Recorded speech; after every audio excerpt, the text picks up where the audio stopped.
Fix panther চ্যানেলে সবাইকে স্বাগত। আবার আমরা নতুন একটা ভিডিও নিয়ে চলে এসেছি। তো আজকের যে ভিডিওটা আমি ভেবেছি সেটা একটু অফবিট টাইপের হোক, কারণ কি আমরা রোজই মোরাললেস সিলেবাস নিয়ে আলোচনা করি বা আমরা পড়াশোনা নিয়ে আলোচনা করি, মেনলি অনার্সের ব্যাপারটা নিয়ে আলোচনা করি। তো আজকে আমি ভাবলাম কি চলো অনার্সের পরেও তো লোকজন মাস্টার্সে যাবে, লোকজন পিএইচডি করার জন্য যাবে। তো আমাদের প্রত্যেকেরই সে 8 থেকে 80, হ্যাঁ, সবারই একটা খুব ইন্টারেস্টিং টপিক যেটা সেটা হলো টাইম ট্রাভেল। সব থেকে ইন্টারেস্টিং টপিক, অ্যান্ড আমরা সবাই এটা নিয়ে খুব সার্চ করি। আমরা সবাই এটার উপরে কিছু তথ্য জানতে চাই। হ্যাঁ, সব থেকে আগে বলে দিই, আমাদের একটা ভীষণ বড় ভুল ধারণা আছে, সেটা হচ্ছে আইনস্টাইনের E=mc², যেটা সেটা টাইম ট্রাভেলের ফর্মুলা। এটা আমরা জানি, বাট এটা অ্যাকচুয়ালি সেটা সত্যি কথা নয়। যাই হোক, সেটা ভুল ধারণা, সম্পূর্ণ ভুল কনসেপ্ট। E=mc² কখনোই বলছে না টাইম ট্রাভেল করছি। তো যাই হোক, তো আমি ভাবলাম সেটা নিয়ে একটু বলার চেষ্টা করি। তোমরা যদি ভালো একটা বইয়ের রেফারেন্স নিয়ে থাকো, তাহলে আমি একটা ভালো চেয়ে থাকো, তাহলে আমরা একটা ভালো বইয়ের রেফারেন্স বলতে পারি, brief history of time, Stephen হকিংসের লেখা। তো তোমরা এই বইটা দেখতে পারো, বাট এই বইটা পড়ার জন্য কিছু কিছু কনসেপ্টসের প্রয়োজন হয়। তো তোমরা কিনে ফেলতে পারো, বাট পড়ে দেখতে পারো একবার। কোনো অসুবিধা হলে আমাকে জিজ্ঞাসাও করতে পারো, ঠিক আছে? তো দেখো, বেসিক্যালি আমি একটা জিনিস বলি, যেটা হচ্ছে যে রিলেটিভিটি যে জায়গাটা আছে, সেই জায়গাটা কোথাও না কোথাও দেখতে গেলে ফার্স্ট আইনস্টাইন নিয়ে আসে রিলেটিভিটি, থিওরি অফ রিলেটিভিটি। আচ্ছা, তো একটা জিনিস বলি যে স্পেশাল থিওরি অফ রিলেটিভিটিটা হচ্ছে আইনস্টাইনের প্রথম নিয়ে আসা topic, special theory of relativity. সেখানে কোথাও না কোথাও আইনস্টাইন ভেলোসিটি চেঞ্জের কথা বলেছিল, টাইম চেঞ্জের কথা বলেছিল। রিলেটিভিটি আমরা পরে টপিক নিয়ে আলোচনা করব, যেটা আমাদের টপিকের মধ্যেও আছে রিলেটিভিটি। হ্যাঁ, তো সেখানে আইনস্টাইন কোথাও না কোথাও velocity change, time change, frame change এগুলোর কথা বলেছিল। হ্যাঁ, তার আগে আমরা এটা মেনলি আইনস্টাইনেরও আগে শুরু হয়েছিল গ্যালিলিওর থেকে, গ্যালিলিয়ান ট্রান্সফরমেশন। হ্যাঁ, সেটাও আসবে। সেখান থেকে মোটামুটি শুরু হয়েছিল এই টাইম চেঞ্জের কথাটা। তারপর স্পেশাল থিওরি অফ রিলেটিভিটি থেকে পরে আসে জেনারেল থিওরি অফ রিলেটিভিটি। আচ্ছা, এখানে জিনিস বলে দিই, অনেকের ভুল ধারণা যেটা, সেটা হচ্ছে যে Einstein general theory of relativity first দিয়েছিল, তারপর স্পেশাল থিওরি অফ রিলেটিভিটি দিয়েছিল। তার নয়, প্রথম দিয়েছিল স্পেশাল থিওরি অফ রিলেটিভিটি, তারপর আসে জেনারেল থিওরি অফ রিলেটিভিটি। তো এই নিয়ে আমাদের অ্যাকচুয়ালি অনেকগুলো ভুল ধারণা, ভুল কনসেপ্টস রয়েছে। তো যাই হোক, সেটা আস্তে আস্তে আস্তে আস্তে ক্লিয়ার হবে। তো E=mc² যে ফর্মুলাটা, আমি সেই ফর্মুলাটার একটা মানে খুব সাধারণ, মানে একদম বাঙালিদের মতো ভীষণ সাধারণ, মানে সেই মাছ ভাতের মতো সাধারণ যদি ভাবে বলার চেষ্টা করি। দেখো, একটা বস্তু, একটা পার্টিকেলকে তুমি যদি স্পিডে ছোড়ো, তাহলে সে স্পিড নিয়ে যাবে। এখন দেখো, লক্ষ্য করো, স্পিড নিয়ে গেলে তুমি দেখতে পাচ্ছ যে পার্টিকেলটা একটা স্পিড নিয়ে যাচ্ছে, তুমি দেখতে পাচ্ছ, ঠিক আছে?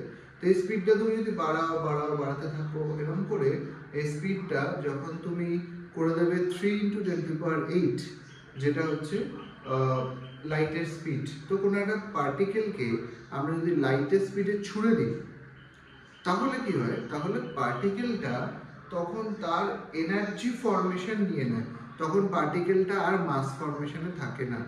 সুতরাং E=mc² ফর্মুলাটা এটাই বলছে যে যদি আমরা একটা m মাসের পার্টিকেলকে c velocity, that is 3×10⁸ metre per second, এই ভেলোসিটিতে যদি ছুড়ে দিই, তাহলে দেখা যাবে তাহলে ও ওই এনার্জি ফরমেশনটা নিয়ে নেবে, তখন ও এনার্জির একটা ফরম্যাট হয়ে যাবে, ঠিক আছে? তখনও মাস ফরম্যাটে আর থাকবে না।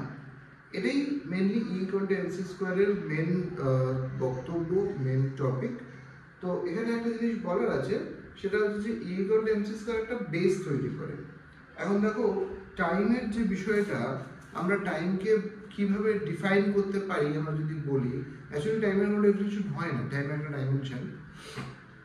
তো আমি যদি বলি এরকম ব্যাপার যে পৃথিবীটা ঘুরছে, তাহলে 24টা ঘন্টা যখন পেরোচ্ছে তখন একটা দিন হচ্ছে। কিন্তু একটা জিনিস ভেবে দেখো, এই 24 ঘন্টা যেটা সেটা কোথাও না কিভাবে এলো হিসাবটা, যদি আমরা সেই হিসাবে চলি যে এই জিনিসটা এলো কিভাবে সেটা হিসাবে চলে যাই, তাহলে সেইখানে যদি আমরা যাই তাহলে কোথাও না কোথাও তোমাকে আমরা একটা জিনিস বলবো যে ধরো তুমি পরীক্ষা দিতে গেছো, সেই পরীক্ষার পেপার খুব টাফ হয়েছে, ভীষণ টাফ পেপার, ঠিক আছে, তুমি বসে আছো, তো তোমার 3 ঘন্টার পেপার, 3 ঘন্টার পরীক্ষা, তোমার তখন মনে হবে কোথাও না কোথাও যে 3 ঘন্টাটা 6 ঘন্টা হয়ে গেছে, মানে টাইম আর কাটছে না। আবার এই পেপারটা যদি খুব ইজি পেপার হয়ে যায় তখন দেখবে তুমি লিখে টাইম পাচ্ছ না। বা আমরা খুব সুন্দর একটা এক্সাম্পল নিতে পারি মুভির ক্ষেত্রে, যদি একটা মুভি ভীষণ ভালো হয়, ইন্টারেস্টিং মুভি হয়, তাহলে দেখবে মনে হলো এই ফট করে শেষ হয়ে গেল।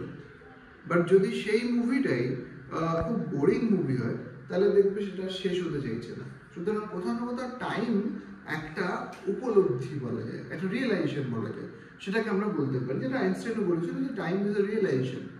তো সেইখানে যদি দেখতে হয় এই টাইমের কনসেপ্ট শুধুমাত্র রিয়েলাইজেশন দিয়ে হয় না, আমি ফর্মুলাসগুলো পরে বলবো, তো ফর্মুলাসও রয়েছে ডেফিনেটলি। তো এই টাইমটা যেটা হয় সেটা টাইমটা ডায়ালেক্ট করে বিভিন্ন জায়গায়। আমি এখানে যেরকমভাবে টাইম কাটাচ্ছি, ইভেন আমি তোমাকে একটা জিনিস বলি, তুমি যদি বুলেট ট্রেনে ওঠো, বুলেট ট্রেনে, তাহলে দেখতে পাবে যে বুলেট ট্রেনের ক্ষেত্রে বুলেট ট্রেনের বাইরের যে অ্যাটমসফিয়ার, বাইরের যে টাইম সেন্সিং আর বুলেট ট্রেনের ভেতরে যে টাইম সেন্সিং, তার মধ্যে 1 সেকেন্ডের ডিফারেন্স থাকে। অর্থাৎ তুমি যখন ভেতরে বুলেট ট্রেনে ট্রাভেল করছো তখন তুমি অ্যাকচুয়ালি টাইম ট্রাভেল করছো, তুমি 1 সেকেন্ড কিন্তু পিছিয়ে আছো। সুতরাং বাট এই যে জিনিস সেটা মাপার জন্য যে ঘড়িটা, মানে আমাদের পৃথিবীর হয়তো সব থেকে যেটা মানে বেশি ক্যাপেবল ঘড়ি, সেটাও হয়তো ওটা মাপতে পারে না। ফলে এই যে জিনিসটা, এই জিনিসটা কোথাও না কোথাও একটা খুব ইম্পর্টেন্ট হয়ে আসে আমাদের কাছে, ঠিক আছে, যেটা আমরা প্রত্যেক মুহূর্তে আমরা বুঝতে পারি, প্রত্যেক মুহূর্তে প্রত্যেক জায়গায় আমরা দেখতে পারি। বাট কিছু কোথাও না কোথাও দেখতে গেলে আমরা এটা বুঝি যে টাইম, এই যে বিষয়টা, এটা কিন্তু অতটা সহজ বিষয় নয়। আচ্ছা, এবার আমি তোমাকে বলি যে পৃথিবীর চারপাশে, পৃথিবী সূর্যের চারপাশে 365 দিনে একবার ঘুরছে, তাহলে পৃথিবী সেটা 1 বছর। এবার তোমাকে যদি আমি বলি নেপচুনের কথা, তাহলে নেপচুন 292 বছরে একবার সূর্যকে প্রদক্ষিণ করছে। তাহলে তুমি যেটাকে 1 বছর বলে মনে করছো তোমার এখানে, নেপচুনের 1 বছর হচ্ছে তোমার 292 ইয়ার্স। সুতরাং এই যে জিনিসটা, এই জিনিসটা কোথাও না কোথাও একটা খুব ইন্টারেস্টিং। তো এইটা আমি ভেবেছি যে এই জিনিসটা সম্বন্ধে আমরা এইখানে আলোচনা করবো, মাঝে সাঝে আলোচনা করবো, বিকজ টপিকের বাইরে বেরিয়েও কোথাও না কোথাও ফিজিক্সটাকে ইন্টারেস্টিং করে তুলতে হবে। তো এবার একটা ঘটনা বলি যে এক্স্যাক্ট সালটা আমার মনে নেই, 1830 এরকম টাইমে একটা ট্রেন, হ্যাঁ, ইতালিতে একটা ট্রেন চলা শুরু করে, ঠিক আছে, ইতালিতে। তো তারপরে ট্রেনটা একটা টানেলের মধ্যে ঢোকে, মানে ওখান দিয়ে যেতে হতো। তো হঠাৎ করে ট্রেনটার আর কোনো খোঁজ পাওয়া যায় না, ট্রেনটা কোথায় গেল সেটা জানাই যায় না। তো সেই সময় খবরে ওঠে 1830 অ্যারাউন্ডে। এইবার হলো কি, যাক সেই সেটার একটা হিস্ট্রি হয়ে গেল, সেটা খোঁজ পাওয়া যায়নি ট্রেনটা কোথায় গেল। তো সেইটাই যখন আমরা দেখি প্রায় 100 বছর পর, অ্যাবাউট 1930, যখন আমরা দেখি 1930-তে গিয়ে আমরা দেখতে পাই রোমে একটা ট্রেন, যেটা একটা জঙ্গলের মধ্যে হঠাৎ করে একটা ট্রেনকে পাওয়া যায় 1930, অ্যাবাউট 100 বছর পরে। তখন আইনস্টাইন আছেন। তো সেই যে ট্রেনটায় যে সমস্ত ধরো নিউজ পেপারস বা সিগারেট খায় যারা, তাদের যে লাইটার, অ্যাস্ট্রে, এগুলোতে যে ডেটটা দেখা যায় সেটা 100 বছর আগের ডেটটা দেখা যায়, 100 বছর আগের ডেট, ঠিক আছে, নিউজ পেপার একটা 100 বছর আগের ডেট। অ্যান্ড দেখা যায় যে সেখানে যতজন যাত্রী আছে তারা সবাই মোটামুটি ধরে রাখো মানসিকভাবে ভারসাম্যহীন, তারা কেউ কিছু বলতে পারছে না, কোথা থেকে এসছে, তারা কিভাবে জঙ্গলের মধ্যে ওই ট্রেনটা পৌঁছালো সেটা জানা যায়নি। তো ওটাকে পরে যখন ইনভেস্টিগেট করে দেখা গেছে যে এই ট্রেনটা অ্যাকচুয়ালি 100 বছর আগের যে ট্রেনটা হারিয়ে গেছিল সেই ট্রেনটার সাথে এই ট্রেনটা অ্যাকচুয়ালি সেই ট্রেনটাই যেটা দেখা যায়। তাহলে 100 বছর ধরে ট্রেনটা ছিল কোথায় সেটা জানতে হবে। তো কোথাও না কোথাও এই ঘটনাটাই কিন্তু আইনস্টাইনকে ফার্স্ট ভাবিয়েছিল যে হচ্ছে আমরা টাইম ট্রাভেল করতে পারি, কোথাও না কোথাও ট্রেনটা টাইম ট্রাভেল করেছে। এইবারে একটা জিনিস বুঝতে হবে যে টাইম ট্রাভেলের জন্য আমরা ধরো কিভাবে টাইম ট্রাভেল করতে পারি। এটা তুমি তোমার মতো তুমি চাইলেই যে ঠিক আছে আমি টাইম ট্রাভেল করছি বা করবো তাহলে টাইম ট্রাভেল হবে তা না। টাইম ট্রাভেলের জন্য কিছু কিছু কন্ডিশন, কিছু কিছু জিনিস সেটা স্যাটিসফাই করতে হয়। তো এখানে একটা বিষয় যেটা আমরা পরে আলোচনা করবো সেটা হচ্ছে স্পেস টাইম কার্ভেচার। তো স্পেস টাইম কার্ভেচারে কিছু লুপস থাকতে হবে, সেই লুপসের মধ্যে তুমি যদি বাই চান্স পড়ে যাও তাহলে তুমি টাইম ট্রাভেল করতে পারো, আদারওয়াইজ নয়। সুতরাং কোথাও না কোথাও ওই ট্রেনটা ওই লুপসের মধ্যে ঢুকে গেছে, সেই কারণেই ও কিন্তু ওই লুপসের মধ্যে থেকে বেরোতে পারেনি। 100 বছর অ্যাবাউট ক্রস করে গেছে, তারপর ও লুপস থেকে বেরোতে পেরেছে। তো এরকম আরেকটা ঘটনা আমি তোমাকে বলি, সেটা একজন ভদ্রলোক যে বাড়ির কল সারাচ্ছিল, তো হঠাৎ করে ও একটা টানেল দেখতে পায়, সেখান দিয়ে ঢুকে যায়। তো ঢুকে গিয়ে সেখানে ও হঠাৎ করে দেখে যে ওর অ্যাবাউট ধরো ওরকম 30-32 বছর বয়স। তো গিয়ে দেখতে পায় যে ওরই 72 বছর বয়সী ও নিজে ওর সাথে কথা বলে, বা নিজেরই 72 বছর বয়সের টাইমেও চলে যায়। সেটা নিয়েও ভিডিও করে, হ্যাঁ, করে সেই ওর হাতের ট্যাটু ছিল সেই ট্যাটুটা দেখায়, ঠিক আছে। এবার দেখো একটা জিনিস বুঝতে হবে যে অনেক মানুষই এরকম বলতে পারে যে হ্যাঁ আমি টাইম ট্রাভেল করেছি, আমি এই করেছি ওই করেছি। আমি মানলাম যে সবাই তো আর ঠিক বলছে না, তো ঠিকই কথা, সবাই ঠিক বলছে না, ঠিক আছে। বাট এই টাইম ট্রাভেলের যে কনসেপ্টটা সেটা কিন্তু পসিবল, সেটা এরকম নয় যে সেটা ইম্পসিবল। আর আমরা কোথাও না কোথাও টাইম ট্রাভেল করি, ঠিক আছে, কোথাও না কোথাও টাইম ট্রাভেল করি। তো টাইমটা কিন্তু ডাইলেক্ট করে কোথাও না কোথাও। তো এই লুপসগুলো যেখানে আমরা দেখতে পাই যে যে জায়গায় হয়, সেই জায়গায় গেলে যদি আমরা বাই চান্স পৌঁছে যাই তখন কিন্তু আমরা টাইম ট্রাভেল করি। তো যাই হোক, মোটামুটি এই যে টপিকটা আমি আজকে একটা ছোট্ট ইন্ট্রোডাকশন দিলাম, সেখানে আরেকটা জিনিস বলে দিই ছোট করে, সেটা হচ্ছে যে টাইম ট্রাভেল থেকে আমরা একটা জিনিস দেখতে পাই, সেটা হচ্ছে প্যারালাল ইউনিভার্স। ধরো তুমি তোমার ছোটবেলায় তুমি টাইম ট্রাভেল করে তুমি তোমার অতীতে চলে গেলে। তো অতীতে গিয়ে তুমি যদি তোমার বাবা মাকে বিয়েই করতে না দাও বা বাবা মাকে একসাথে হতেই না দাও, তাহলে তো তুমি জন্মাবেই না। সুতরাং তাহলে তোমার প্রেজেন্টে তুমি থাকবে কি করে?